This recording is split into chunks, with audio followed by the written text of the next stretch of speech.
Now, assuming you can afford that question, again, it depends on what your goals are, what your priorities are, and where you want to go in your life.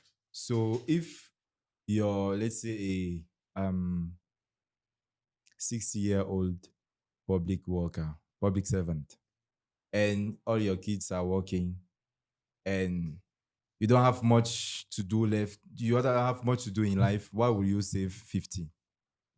So to me, it depends. If you are a young worker of 25 or 26 years old and you have a life to build, why would you spend 50 if you can afford to spend less?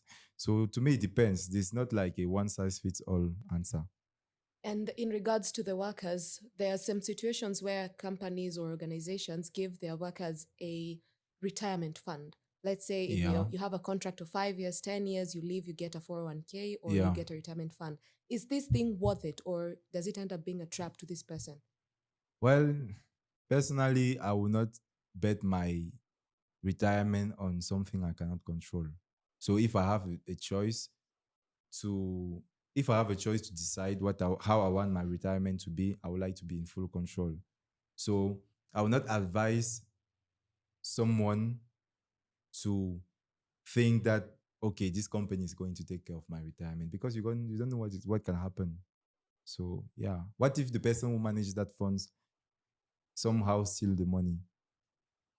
What if you had given advice to that person not to save the money with the pension fund, Yeah, and person end up losing that money investment? that's life. You can lose the money the other way as well. At least, well, if you lose the money yourself, you have learned. So you'll be a better person than if the person lost the money for you. So yeah, Okay, so you learn 1 year before your retirement that you uh you are you, yeah, you are broke now. you can learn 1 year before your retirement that you are broke from the four. How do you call it? 401k. Oh, 1k. Yeah, Yeah, it can this is the happen too. using. So my opinion would be that like to just balance the risk. Yeah. How? Well, personally, personally, what I'll try to do is to learn what is the risk of depending on the 401k. What is the risk of investing myself? And how do I minimize the risk in both scenarios? Um, but if you go with that analysis, Yeah. the risk of losing your money when you are investing it in a 401k is really low compared to the risk of you investing that money directly. Depends. Or what? If you invest your money yourself, Yeah. right? If you are, let's say, a an amateur investor, right? Of course, your risk is going to be higher. It's not like the person who is investing the 401k money is doing magic. It's an investor as well, right? So if you get the skill to become a great investor, on the long run, it's actually safer to do it yourself. Yeah, but then in that case, your capital is kind of guaranteed. How? No, it's not.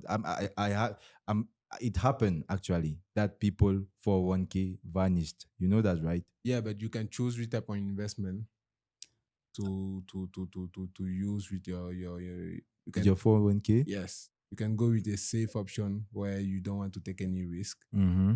and you can go all in. But you know that even the safe option can fail, right? Yes, but the probability of that option to fail Yeah, is still less than than doing it yourself, right? yes. Okay. Now I think it depends. You have to ask yourself a question. Do I trust whoever is managing the 401k with my life more than I trust myself? If you think that you trust the other person, then go for the 401k. If you trust yourself, go for yourself. Me personally, I will go for myself. I know the risk it includes, but I'll go for myself because the same way it's going to be less risky to go for the 401k. The same way it's not going to be if you want to like really multiply your money, you're not going to be able to do it that way. So and you can do both as well if you can. So that's why I said that you need to balance the risk.